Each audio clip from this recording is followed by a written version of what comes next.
Hey, what's up, everybody? I'm going to do a classic rock reaction. This is Rush, a song really highly requested, man, called Bytor and the Snowdog. A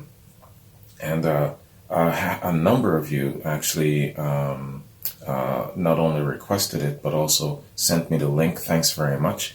And I had one of my longtime subscribers also ask if I could do a follow-up to their, I believe it's their induction ceremony. So she sent me that particular link as well. So thank you, Kathy Nash.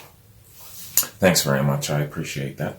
So let's get this poppin', man. Starting with Bytor and the Snowdog.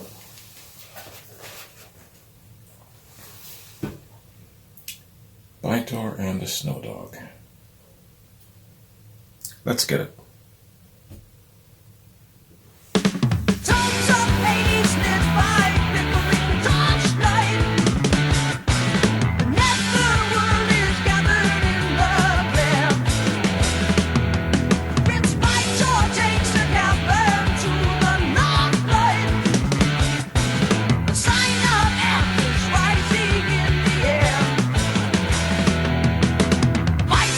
This goes right into a story. Lights of darkness, set children of evil, down the branch, across the river, sticks out of the limelight.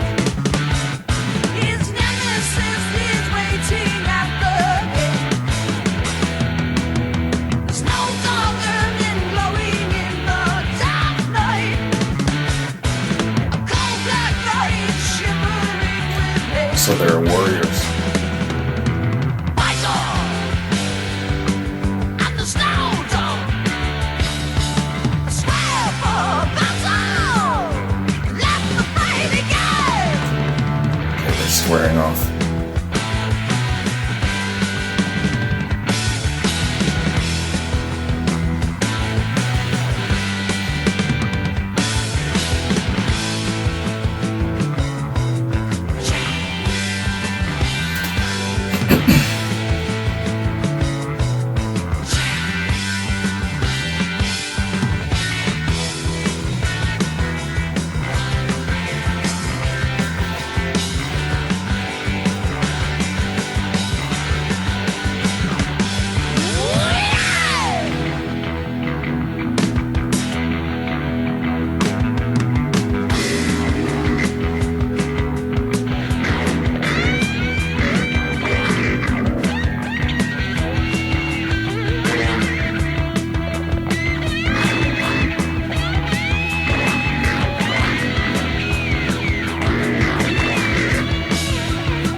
I love how the instrumentals just stretch out the music.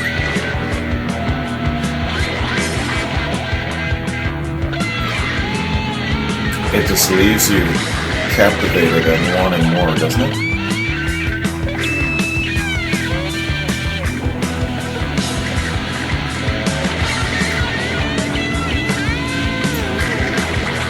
My buddy Evan would love this.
ridiculous.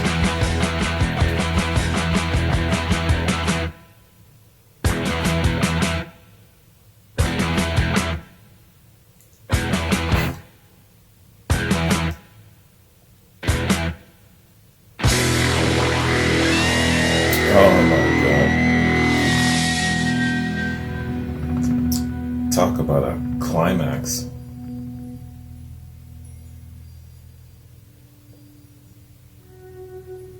Okay, there's more.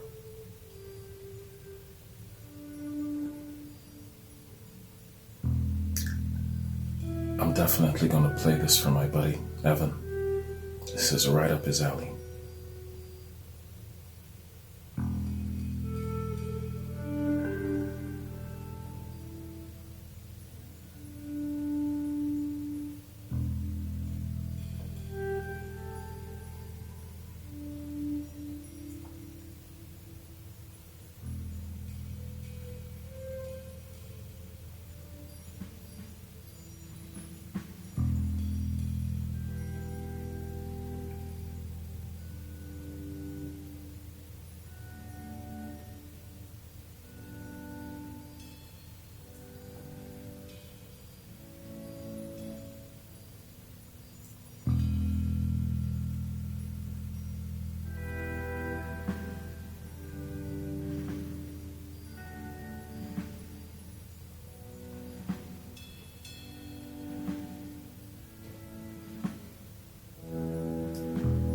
Are we supposed to be imagining that it's almost time for battle? Is it like the dawn of the great battle? Is that what this is? I feel that's what I should be imagining.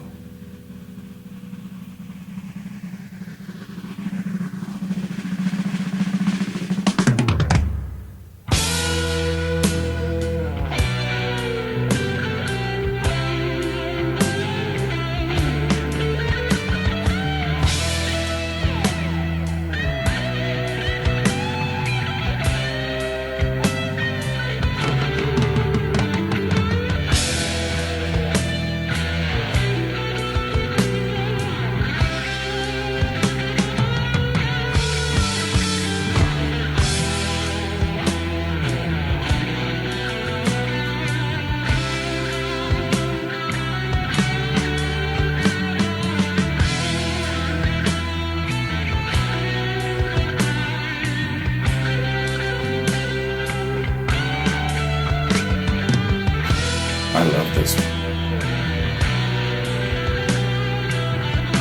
The musicianship.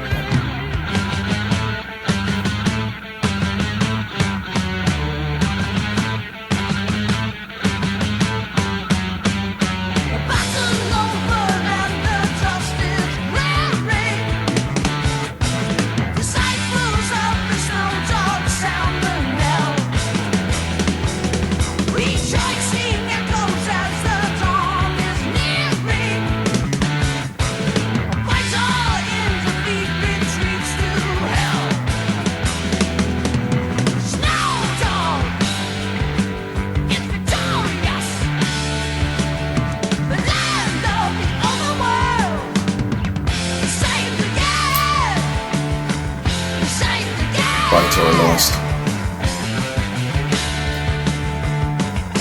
Snowdog whooped that ass.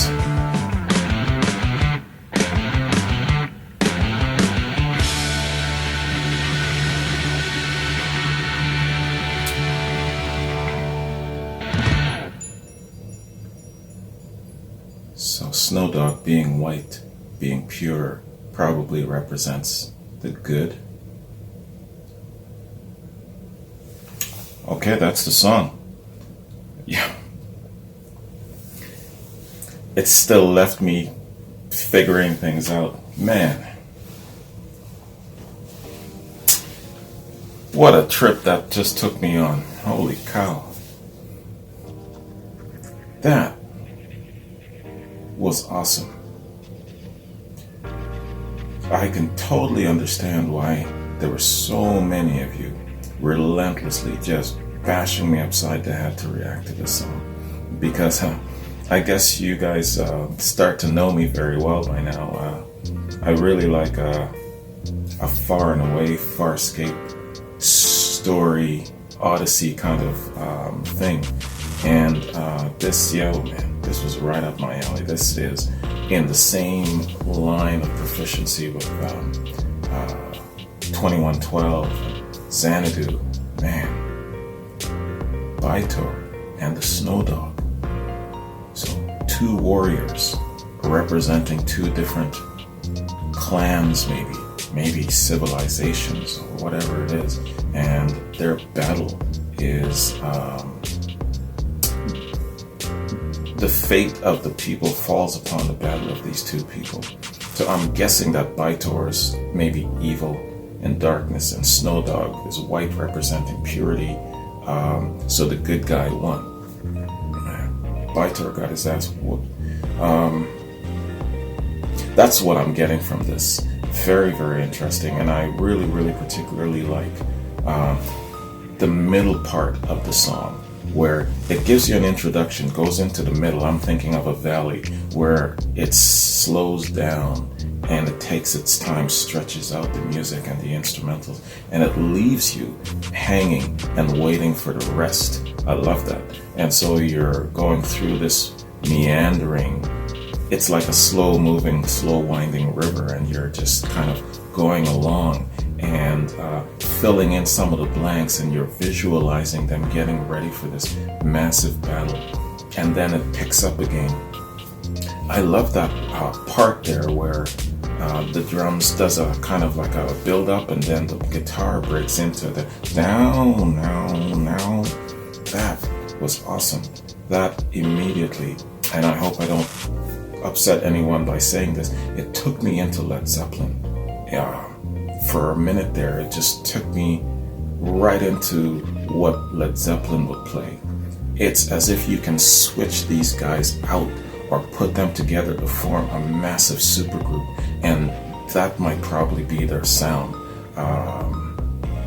Maybe I'm out of my mind. Yeah, I'm probably out of my mind, but that's the vibe that I got. And this song was excellent, man. 5 out of 5. It had everything that I personally like. Great storytelling, great lyrics, great vocals, great instrumentation. That set of drumming that Neil Peart did blew my head right off, man. And they would go in 5 beats, then 4 beats, then 3 beats, then 2 beats, then 1 beat, and then this big exploding, I'm gonna call it climax. Sorry, I don't mean to offend any Christians out there, but it's like it's like an orgasmic climax, Anyway, that's how I view this song. Fantastic.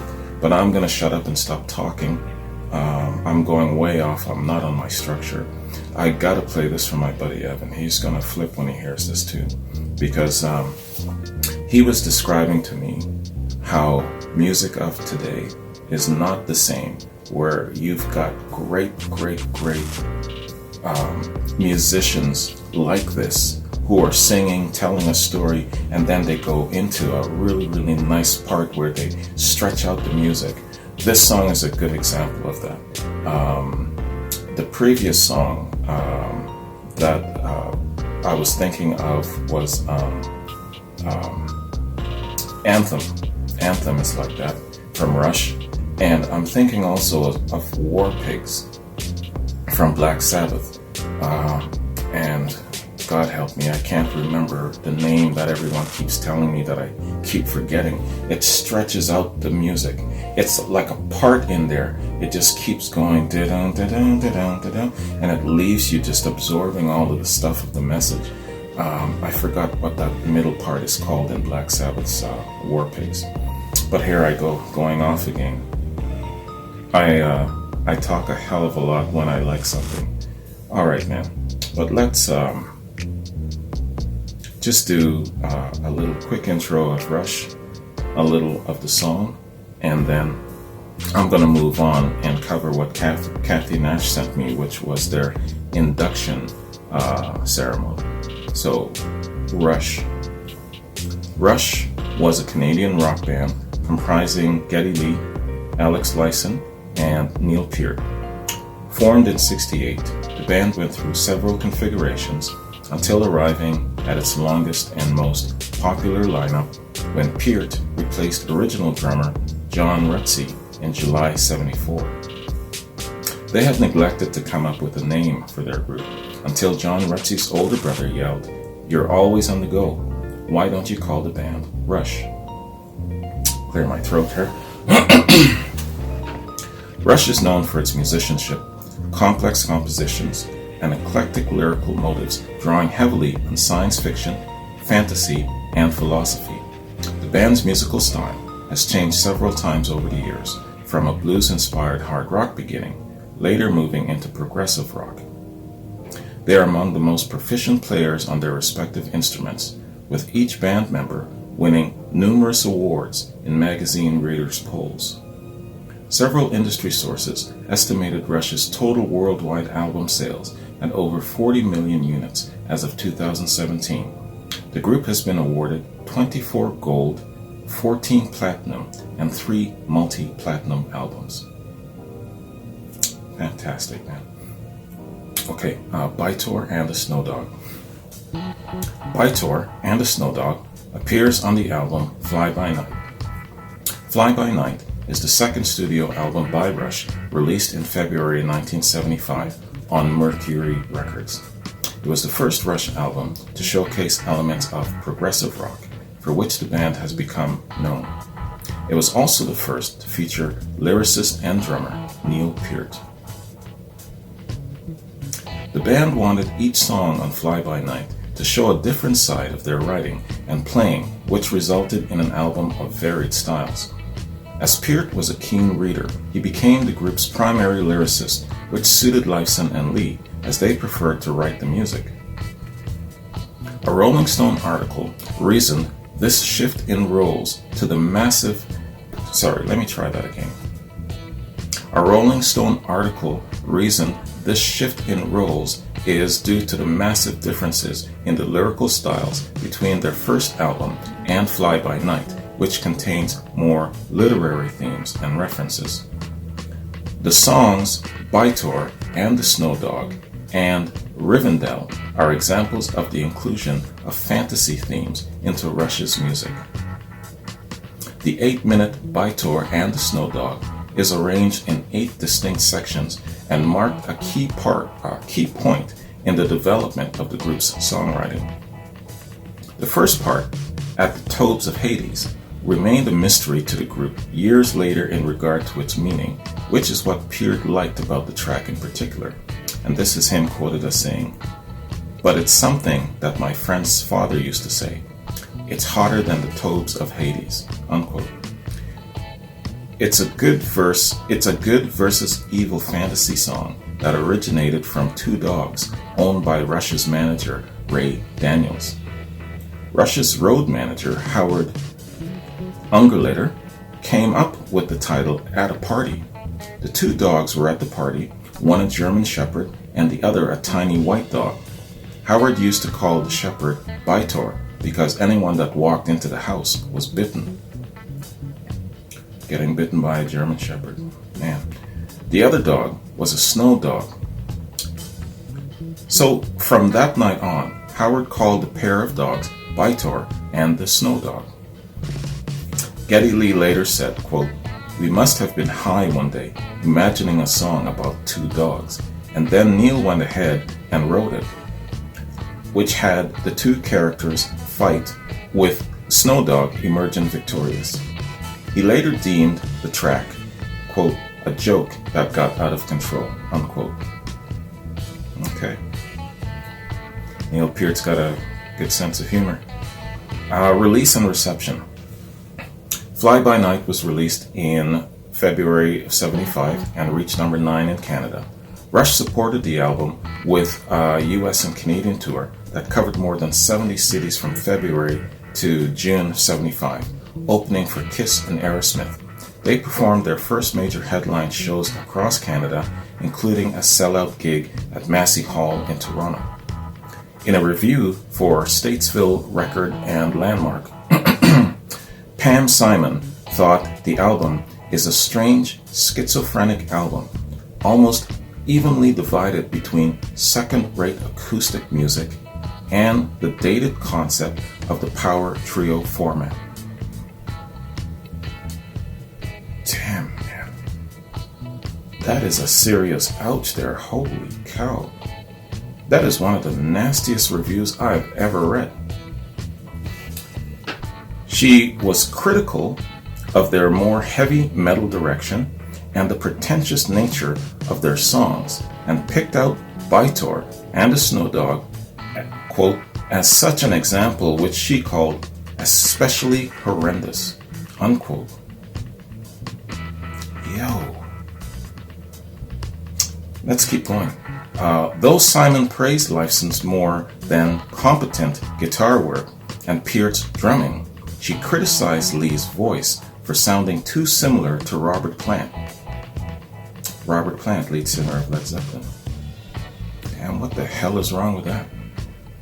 Yo, man. Anyway, Michael Dolge in RPM Weekly wrote the album is, quote, a loud but sensitive excursion into ball blaster rock and roll.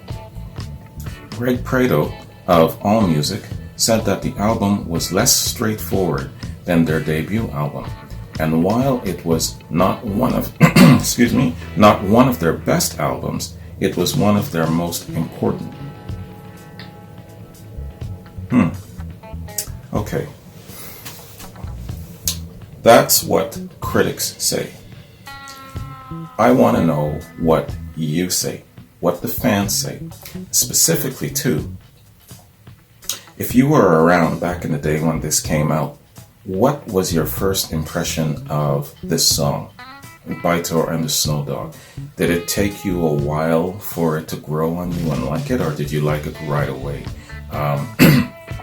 Where the album is concerned, because they're criticizing not just the song but the whole album, where does the album fall within your ranking of best to worst where Rush is concerned? Because critics, man, since I've started this reaction channel thing, critics have not been my favorite, let's say. They trigger the hell out of me for some reason. I don't know why. I've got to do some psychoanalyzing about that, but I get really triggered by critics, and I always have to try and justify their value. Where do they come from? I mean, where do they get qualified to be a critic? Are they like professional musicians? Are they failed musicians? Did they try once, they failed, and so now they're qualified as critics? Well, you know, where are they grown from, you know? Anyway, I'm gonna keep going because I'm feeling it. I got triggered there. All right, legacy. In 1979, the Canadian government named them official ambassadors of music. They have won several Juno Awards, 7 Grammy nominations, an International Achievement Award, Group of the Year twice, and were inducted into the Juno Hall of Fame in '93. They were inducted into the Canadian Music Hall of Fame in '94 and the Rock and Roll Hall of Fame in 2013. Okay, excellent. So, speaking of the Rock and Roll Hall of Fame, let's take a look at their induction and their speech, I guess. Thank you, Kathy. Appreciate it, man. Let's check this out. Hall of Fame induction. Let's get it.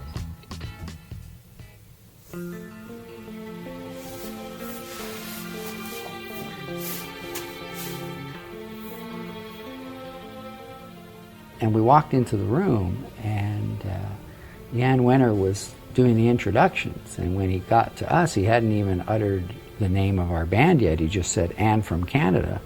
And the whole place exploded, and they wouldn't stop. the three of us just looked at each other and our wives, and we were just like, what? We actually had to stand up and take a bow for them to calm down. And I think the emotions just overtook us. And I think for the first time we realized what that honor really means. Rock and roll is a mighty river. Its tributaries and sources come from many places and many styles. And that great diversity is represented by the inductees tonight. And from Toronto,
humbling.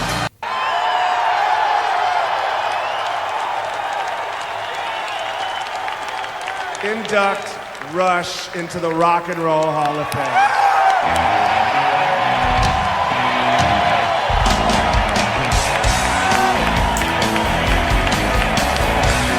Man. These guys, man.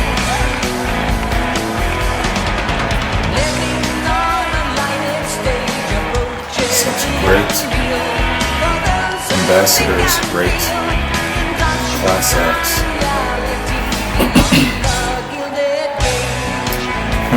Look at the fans jumping up and down.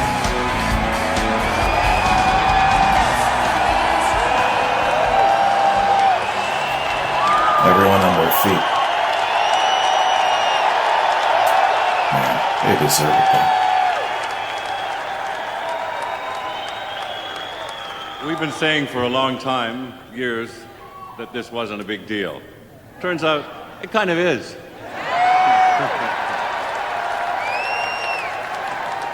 Our sincere, heartfelt thanks to Dave and Taylor for doing us the great honor of indicting us. Indicted. Theirs is truly the praise of the praiseworthy. Maybe one day we will be indicting them. I've always liked a quote from Bob Dylan. The highest purpose of art is to inspire. What else can you do for anyone but inspire them? True. It is gratifying to think of us having inspired these youngsters to pick up a pair of drumsticks, a guitar, a rhyming dictionary, and torment their parents as we tormented ours. A rhyming dictionary. All the previous inductees into this pantheon of rock are like a constellation of stars in the night sky. Among them, we are one tiny point of light, shaped like a maple leaf. This guy's poetic as hell. Around each star swirls a galaxy, in our case, a galaxy of families. The families that raised us, elevated us, and now the families that ground us. Those who remain and those who are gone. Then there is the family of people around us who take care of business, day after day, deal after deal, dime after dime. Like our manager throughout all of this, Ray Daniels.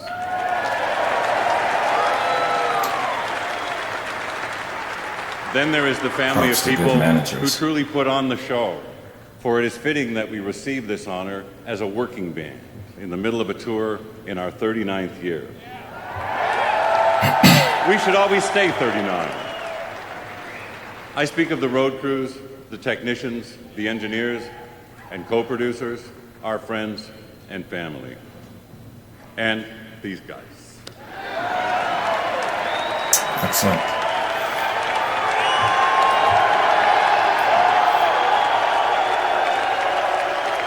Thank you guys so There's much. that voice I grew to love. I have to say this is a little overwhelming for a nice Jewish boy from Toronto.